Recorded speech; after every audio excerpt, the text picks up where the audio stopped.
안녕하세요. 마음이 동화되는 비결입니다. 얼마 전 욥기를 읽었어요.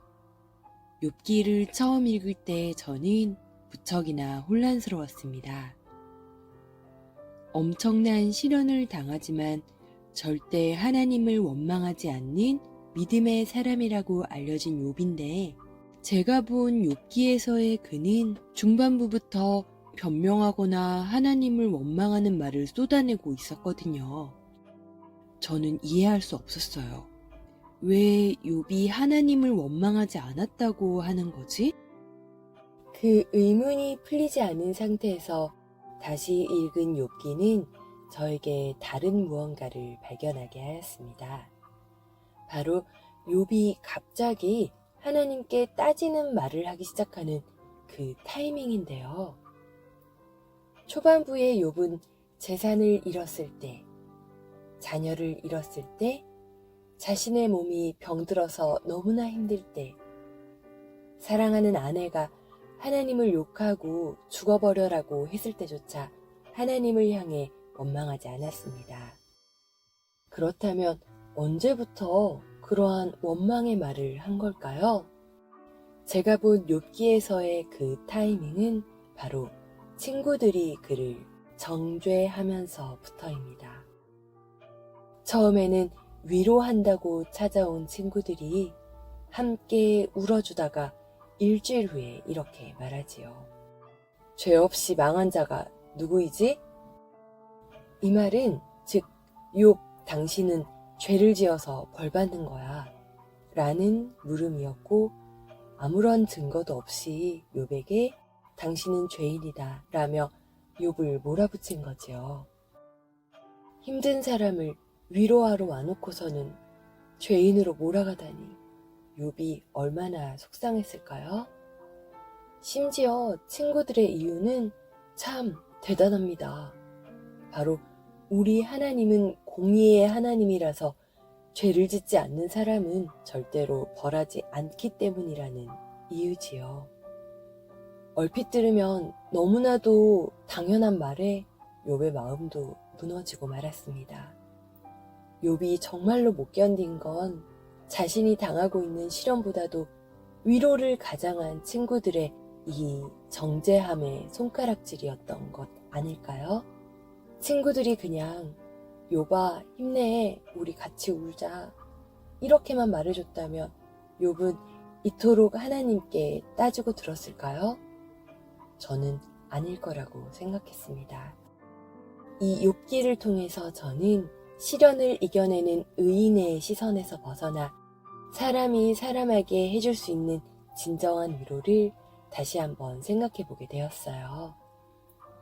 그리고 그 생각은 제 머릿속 어린 아이들과 만나 동화가 되었습니다. 마음이 동화되는 비결 18번째 이야기, 욥이 나무. 지금 들려드릴게요. 옛날 수많은 나무 중에 욥이라는 나무가 있었어요. 욥이는 꽃도 아주 아름다웠지만 특히 그 열매는 세상에서 가장 달콤했어요.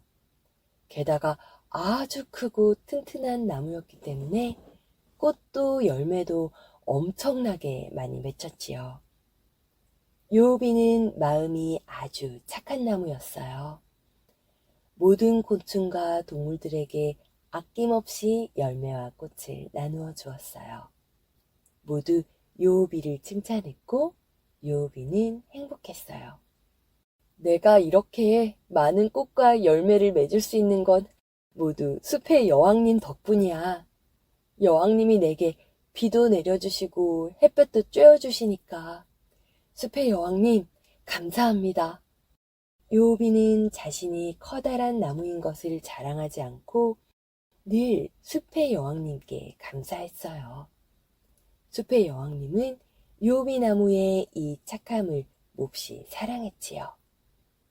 어느 날 숲의 여왕이 요정들과 이야기를 나누고 있는데 심술코 요괴가 슬그머니 끼어들었어요. 숲의 여왕님, 저도 왔습니다. 심술코 요괴 왔구나. 요즘엔 나쁜 짓 안 하고 있는 거겠지? 아무나 괴롭히면 혼날 줄 알아라. 여왕의 눈치를 슬슬 보며 말했어요. 저야 여기저기 돌아다니고만 있습죠. 네. 그러자 숲의 여왕님이 자랑스러운 표정으로 말했어요. 그래? 여기저기 돌아다닌다니 저기 맑은 호숫가에 사는 유업이라는 나무를 본 적 있느냐?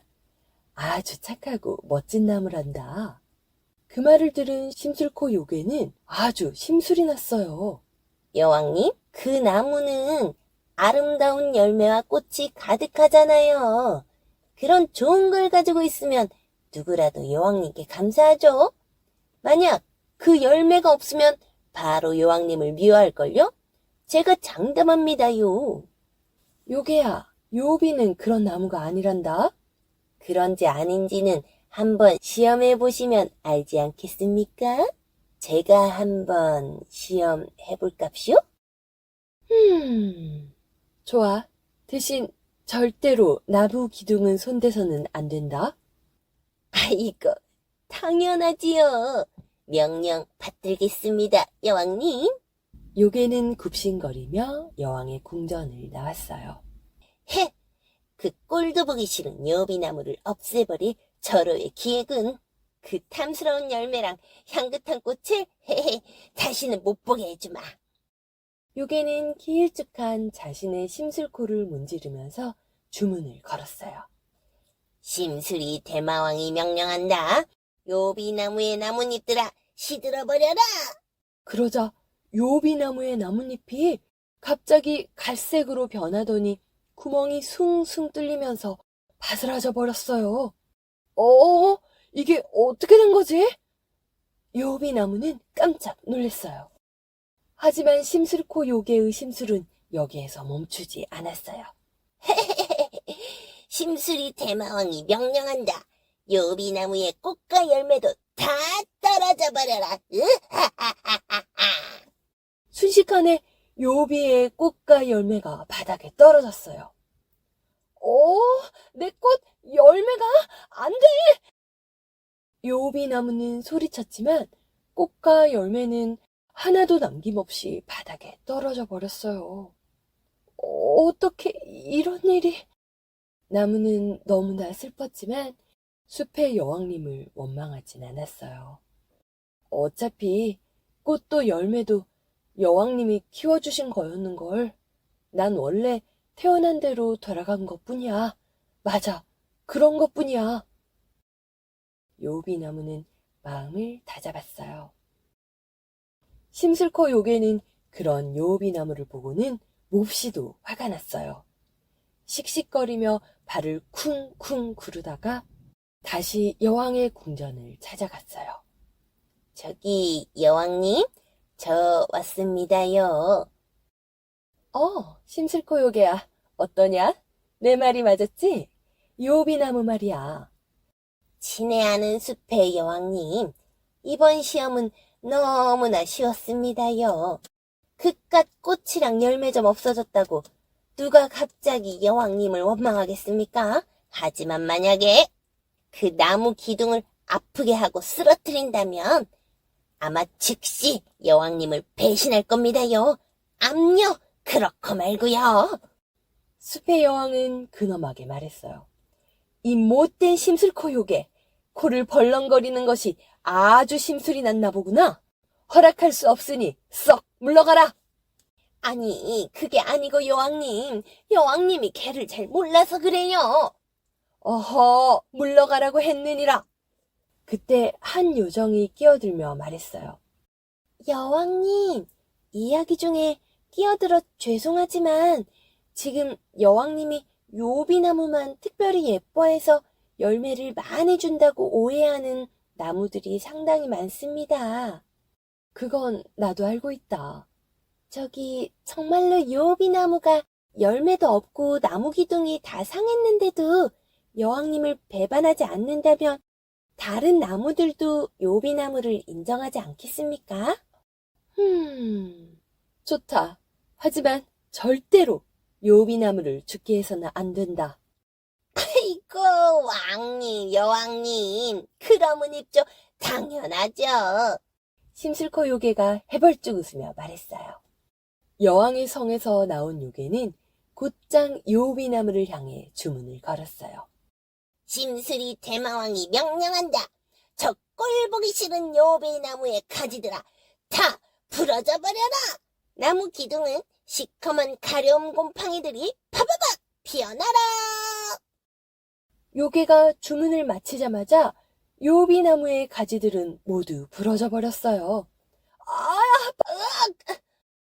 가지가 부러지는 고통에 요비나무는 비명을 질렀어요.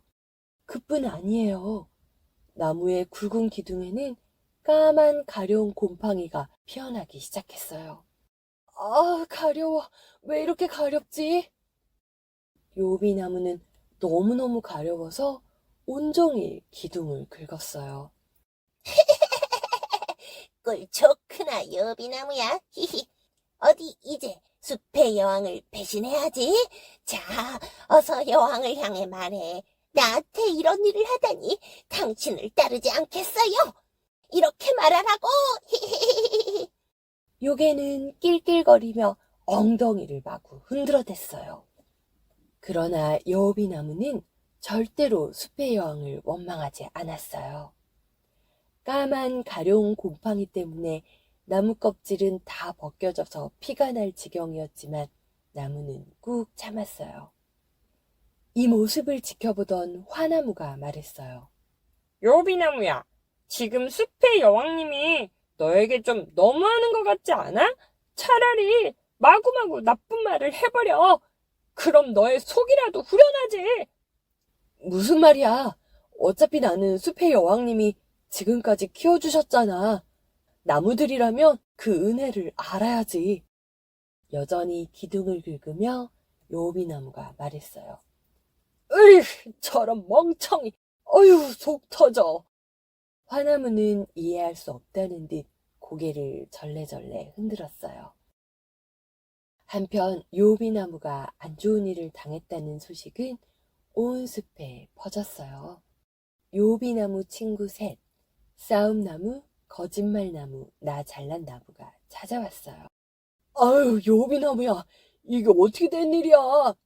그 이쁜 꽃과 열매는 어디 가고 이게 무슨 꼴이니 글쎄? 저 시커먼 곰팡이 좀 봐. 가렵겠다. 안 됐네, 안 됐어. 요비나무는 아픈 와중에도 친구들을 반갑게 맞이했어요. 너희들 왔구나? 어서 와, 얘들아. 친구들은 너무나도 변해버린 요비나무를 보고는 슬퍼서 엉엉 울었어요. 요비나무도 함께 울었지요. 나무는 자신을 위해 울어주는 친구들의 마음이 무척 고마웠어요. 그런데 저녁이 되자 싸늘한 표정으로 싸움나무가 말했어요. 요비나무야, 솔직하게 말해봐. 너 나쁜 짓 했지? 뭐라고? 그게 무슨 말이야? 싸움나무의 갑작스러운 말에 요비나무의 눈이 휘둥그레졌어요. 아니, 생각해봐. 네가 나쁜 짓을 하지 않았다면 어떻게 이렇게 큰 벌을 받겠어? 맞아. 솔직히 말해봐. 너 이거 다 어디서 훔친 거야? 그러고 보니까 너가 예전에 오솔길에 사는 작다나무의 열매를 훔친 걸 본 나무가 있다고. 거짓말 나무도 말했어요. 뭐라고? 내가 작다나무 열매를 훔쳤다고? 누가 그래? 대체 누가? 그건 말할 수 없어. 가서 네가 그 나무를 때려줄지도 모르잖아? 거짓말 나무가 새침한 표정으로 말했어요. 이런, 그 가엾은 작다나무의 열매를 훔치다니? 그게 사실이라면 넌 숲의 여왕님에게 지금 잘못했다고 빌어. 내가 숲의 여왕님에 대해서 잘 아는데 아마도 그러면 너를 용서해 줄 거야. 나 잘난 나무가 가지를 한껏 세우며 말했어요. 요비나무는 너무나 속상했어요. 얘들아, 너네들 나를 그렇게 모르니? 나는 지나가는 벌과 나비들에게 열매와 꿀을 주기만 했지 다른 나무들의 것은 손댄 적이 한 번도 없어. 정말이야. 숲의 여왕님도 아실 거야. 난 그런 짓 하지 않았어. 착하게 살았다고. 하지만 나무 친구들은 요비나무의 말을 믿지 않았어요. 심지어 요비나무를 더 몰아세우기 시작했지요. 갑작스럽게 변한 친구들의 말에 마음이 흔들리기 시작한 요비나무. 이 넷은 어떻게 될까요? 마음이 동화되는 비결, 요비나무의 두 번째 이야기가 다음 시간에 찾아옵니다. 모두 감사와 기쁨이 충만한 하루 되세요.